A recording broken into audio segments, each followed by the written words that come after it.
everyone, and welcome to Thursdate with Letha Clampett and Rachel Russo. Cheers to love. Cheers. Welcome to Thursday.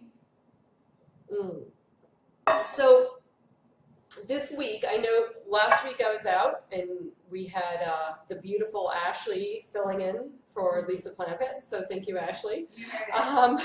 So this week we were really wanting to address the aspect and the controversy, I guess, of matchmakers working with people who are separated, newly divorced, potentially in the process of separating, etc. And it was really interesting. Do you remember when I brought up in the conference a couple years ago, we actually did a panel and I did this quiz with all the matchmakers at our yearly conference. Let's say there were 100 people there. And I said, what does everyone think about working with a client before they're divorced? And people were like, no, that's not. Most people thought it was unethical. Yeah, which is so interesting because in my view, that's when people need us the most. What is so challenging is when you've been married, especially for a period of time, it's terrifying going out into the singles world. Especially the way that it is now, because people who've been married for 20 years were not dealing with text messages when they were dating. They weren't dealing with internet, mobile dating apps. They are lost. They have no idea what to do. Yeah, it's a different world. So even before all that, it was terrifying. So now I can't even imagine. So the thing is that, like, what are we here for? What is our profession here for? And we both came from social work. So, you know, we're looking at people holistically and the process of their lives and each of the pieces that they need the most support of. And this is one huge thing that I so strongly believe is crucial to help people through separation and divorce. Hand-holding coaching, image consulting, even like interior design. Like a complete overhaul of their life to prepare them for this next phase, because it's really an opportunity when you go through a breakup or a divorce to like recreate yourself. Exactly. You know, and attract a better love and improve and upgrade your life. So they almost need this, like a whole team of people to hold their hand and tell them what to do when they're like vulnerable. I also think it's interesting because I think that people stay in situations out of fear of what it's going to be like if they're not in that security.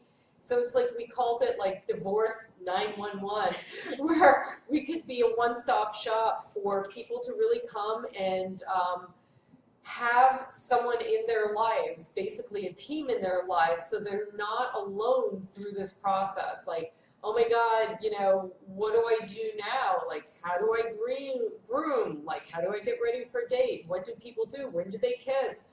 You know, how do I manage my ex, you know, in this whole process? How do I deal with my kids? When, you know, it's like so many questions to ask. And I actually am married now to my second husband that I've been married to for 14 years. And my first husband I was married to 7 years. And I remember when we separated, I remember the day we made the decision that we weren't going to be together. I literally had PTSD. I was so traumatized. I was so scared and I was so freaked out. I felt like suddenly I was thrown into space and I didn't know where I was. Your whole world, as you know it, just like comes crashing down. You're losing everything. You're losing where do you begin? Stability, your home, everything you know, your animals, your kids, I mean, whatever it is. Like if you share friends together, you lose the friends that were his friends first. Yeah, and also what's really interesting, what I noticed is a lot of times your couple friends don't want to hang out with you anymore because you're a threat, because you're getting a divorce and it threatens their marriage. And then there's so many issues. Like you didn't have kids yet at that point, so you didn't have to worry about that. But people who do have kids have to renegotiate this whole co-parenting relationship with someone that they're hurting and bitter and probably angry at and all kinds of emotions. And then there's often, I see with divorced people, like a level of guilt when they have kids. Like, oh, am I messing up my kids' lives? Am I destroying the family? How am I going to make this work? How do I make my kids not take sides? And how do I work the logistics and the back and forth and communication? And Do we go to court? It's just so much to deal with. Some It's a people lot. don't date at all because they're just like, I'm not in the space for it. But Yeah. what if they could be, if they had the right coaching after like a little bit of time of healing? Well, what's really interesting that you bring that up as a time of healing is that we could talk about this, but I have a very strong stance on sort of what rebound, times of healing, etc. are. And I think a lot of matchmakers say, first of all, you don't want to interfere with someone in their marriage. Well, basically, if someone's separated and they're getting a divorce, they're getting a divorce. Why not help through that process? And if they're meant to be back together, we're helping through that process as well by coaching and talking to them along the way. But the other thing that I find I fascinating, guess. um, I mean, I can see that, but there's plenty of couples that do separate and then get back together. And do they really need the distraction of someone else when they're actually actively trying to work on their marriage? Say they're separated, but they're in therapy together. but Then that's should different. they be dating someone else? No, of course Okay, not. so it No, depends how that's separate. not How the do part- you define separated? that's not the Because part I was that's disagreeing with. what I find unethical. Like, Really? well, it depends how separate. Like, if they're actually like, okay, we're taking time apart to work on our issues individually so we can come back together as a couple, I don't know that they should be dating. I think maybe they should be not dating and working on themselves and then kind of like having some communication and outside of the therapy and then in the therapy for a trial period, maybe 3 months, 6 months, whatever. Do they really need to like distract themselves by going on all these dates with other people? I don't think that matchmakers are just for setting up and going on dates. I think it's having someone in your life that will help you think things out in your personal life and your romantic life.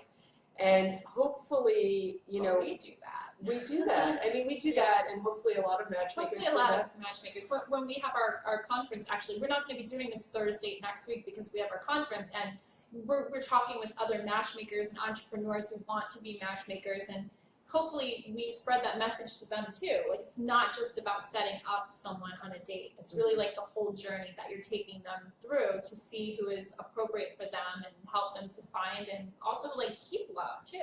Mhm. We're giving them the skills. We're like setting the stage. Not to go off on a tangent, but So the thing is, the thing that I was really disagreeing with was this kind of relationship experts concept that people need 2 years to recover and be ready for a relationship, or they're divorced too recently, you know, they're not going to be ready, I'll be a rebound. I'm like, dude, if someone is a relationship person, they're a relationship person. They will be snapped up immediately, and a lot of those guys and gals will end up marrying the next person. I hear that. I think it matters how they were in the relationship. Like, when did they emotionally leave the relationship? Because, like, if you're the one initiating the divorce, then maybe you were over your husband for a year, but he just was blindsided and didn't know who's going to be more ready to date. Obviously, the person who initiated, right? The other one is Yes. shocked, and is he going to be in the mental space right away? I don't think you have to wait 2 years, but I know a lot what you're saying. A lot of experts have like hard rules, like Yeah, you hard need this time. If you were together for 6 months, you need a year to get over them. It's kind Yeah. of ridiculous. It's case by case. Well, that's the important thing is I do think that a lot of times people try and put rules into this, like it takes this amount, or you shouldn't work with them unless they're divorced. I just say, look, at least maybe you're living outside the house. That would be a good start, because that is, you know, a minimum requirement of if you are introducing someone. Yeah. And a Where lot do of you live? people Well, I don't live want- with my ex. A lot of divorce. Actually, we're meeting people all the time that live with their exes. Yeah. For a long time because of financial reasons or just keeping the kids together. That's actually, well, keeping the kids together, I think it's very confusing for the kids, actually, if they're Yeah. doing it for that reason, or that parents share while they're leaving the kids in the house and the parents rotate out. Anyway, the point being is that I think it's a subject that people talk about, oh, divorced people, groups, etc., but no one really talks about the urgency of Divorce 911. It's such an urgency to help someone through the transition, but also, as we were saying, like, yeah, some people do get back, but sometimes they get back because they're scared and they have no alternative. That's true too. Um, They had other healthier options, Right. but they want to get back with their person they were unhappy with. And also, maybe they will get more likely to get back if they are talking to someone and working through some of those issues with us that say, you know what, that makes sense. I'm going to go try that in my relationship. Anything is possible. I mean, I don't know what my stance on it is personally, because I think about like religion and what's ethically right and wrong. I don't know if I have a hard and fast answer, but what I do know is that anything can happen. Even if we are matching them up, they could go on dates with people who are perfectly great but realize how much they love their ex and then get back together. So it's like, are you saving a marriage? Are you destroying a marriage? I mean, you don't know, but it's really like working with what the person says that they want and helping them discover what they really need. But why do you think ethically, because that's what a lot of people were talking about at the conference, they're saying you're married under God and therefore, you know, I'm like, dude, they're getting a divorce. But they're not divorced yet. So like if they were married in a church or in a religious way, then they're technically still like religiously and also legally binded. Right, so you're creating a situation where you're saying because you're religious, you do not deserve ethically to have support of anyone else. I think they should have through the support. process. I just don't know if they should be dating other people. when Okay, they're still married. so welcome to support, that. maybe more coaching. Yeah. Then I would start with the coaching and help them to work through like what they want more, the divorce, or do they want to actually date other people? Now, I guess if like the two people agree and they both agree that they're going to date other people when they're still married, then they have their own agreement for their marriage. But that's the point. So though, maybe is- that's okay, but I could see where people are very religious that this would not work for them. They would think it's unethical to match people that are Right. still married. Like, who wants to be dating a married man? Like, there is a little bit of that. Like, I wouldn't want to date a married man. I think He's I mean, still married. that's where I just feel. And you know what? It's so sad. I've seen too many women that have dated married men who were separated for years, and the guy never leaves his wife and gets back with the wife. And then this woman is in love and wasted 2 years of her life and sleeping with the guy, and he's never leaving. Why put yourself in that position?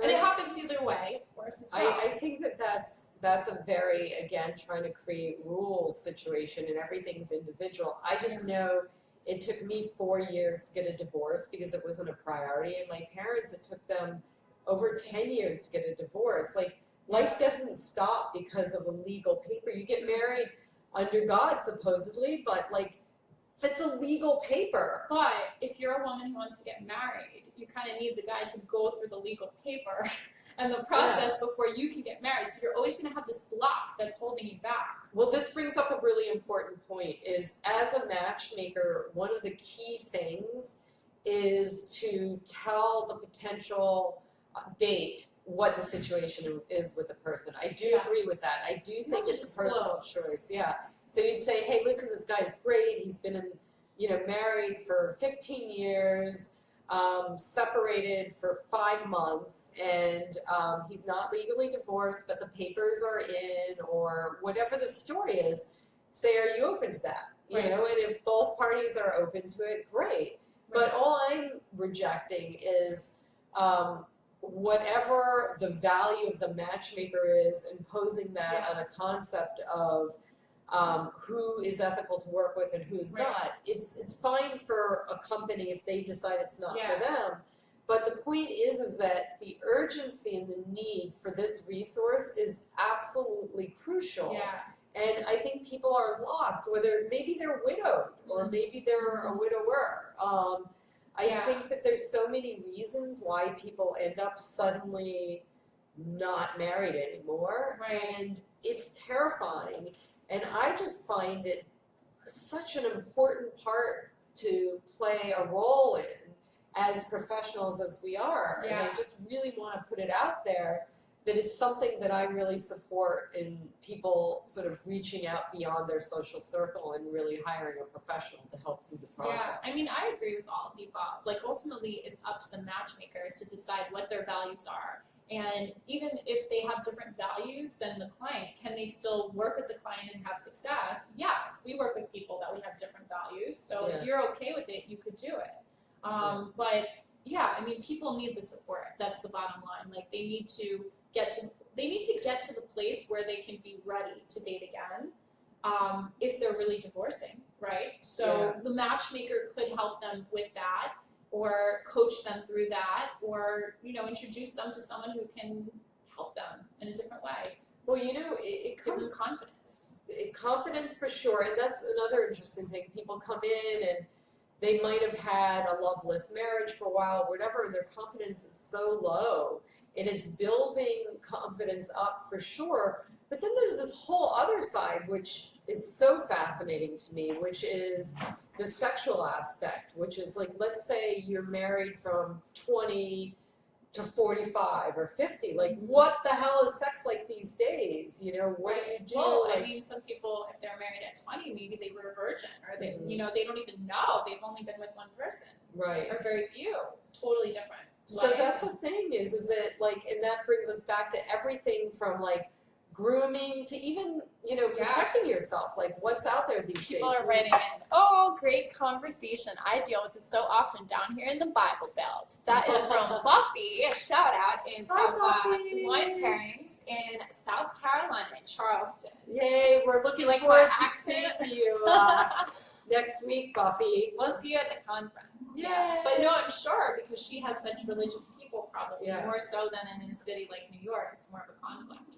Yeah, it is interesting, and I think in different communities, there's definitely an opinion to be had, and again, that's why it's so important to have a safe haven, a non-judgmental safe haven for people to go to that are in that situation, you know? So I feel like so strongly on my kind of duty as a matchmaker and relationship expert to really be there for every piece of someone's life. Yeah, and we do work with a lot of divorced people throughout our career, so I think that we have valuable insight even for someone that just wants to know, like, okay, when I am ready to date again, what is this going to be like? What are my options? Like, even if someone were to meet with us and say, I'm getting divorced, like it's going to be finalized, in a month, and I'll be ready to date. Once that happens, I want that to happen first. They could come in and talk to us about the options. They're going to feel so much better and more empowered, knowing like, okay, I developed a rapport with someone. I have places to go. I can get introductions. It's almost like a friend introducing them to other people, and they probably feel much more comfortable with that, especially if they're in a small community and they don't want to go online or the apps, because isn't that the worst? I would not want my ex to see me on a dating app. Like, no way. So I think there's a lot of shame around that. And there's also, if they have kids, like, are their children's teachers going to see them on it? It's just really awkward. So I think this is a discreet way to go with professionals that have the background and the expertise.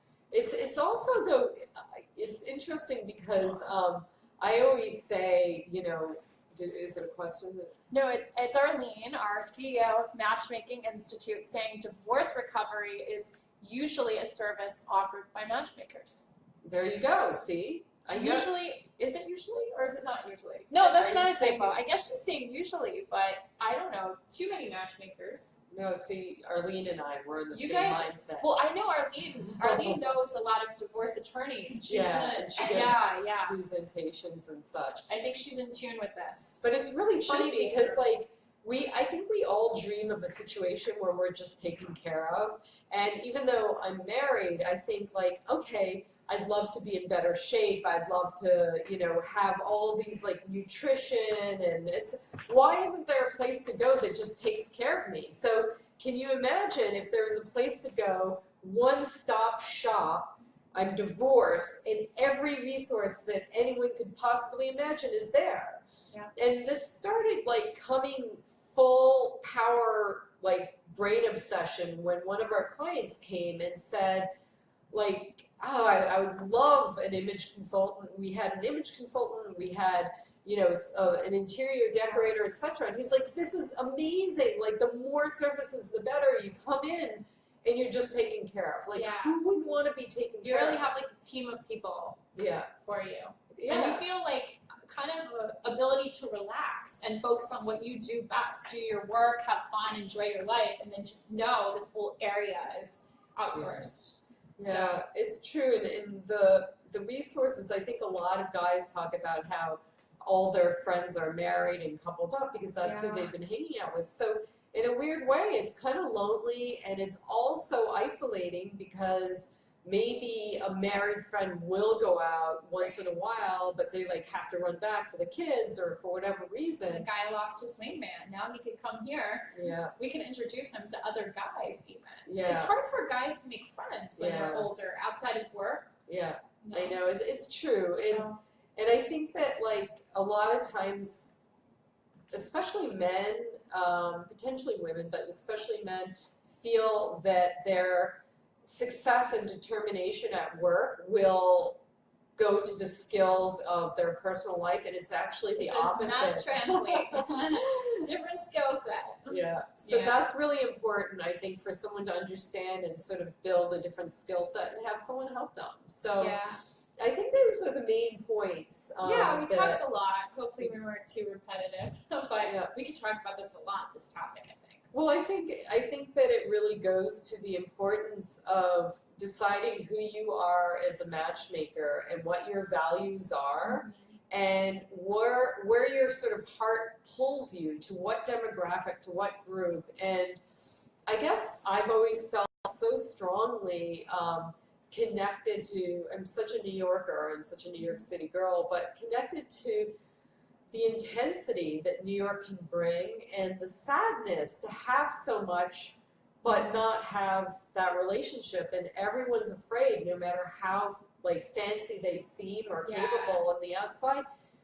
I always see this like vulnerability that makes me feel like someone really needs us to take them in and empower them in this way. It's so true. People are just wounded, no matter who they are. So Yeah, we're so it's happy important. to work with all of them. So next week, we're going to be at the Matchmaking Institute conference. Hopefully a lot of you will be coming in and joining us, but we will be missing Thursday. No But we- Thursday, but we'll return the next week. We'll be back the week of the 2nd, right? Yes, early May, spring weather Early here. May. So have the Cheers. best time, and cheers to incredibleness and spread the love. Cheers to love.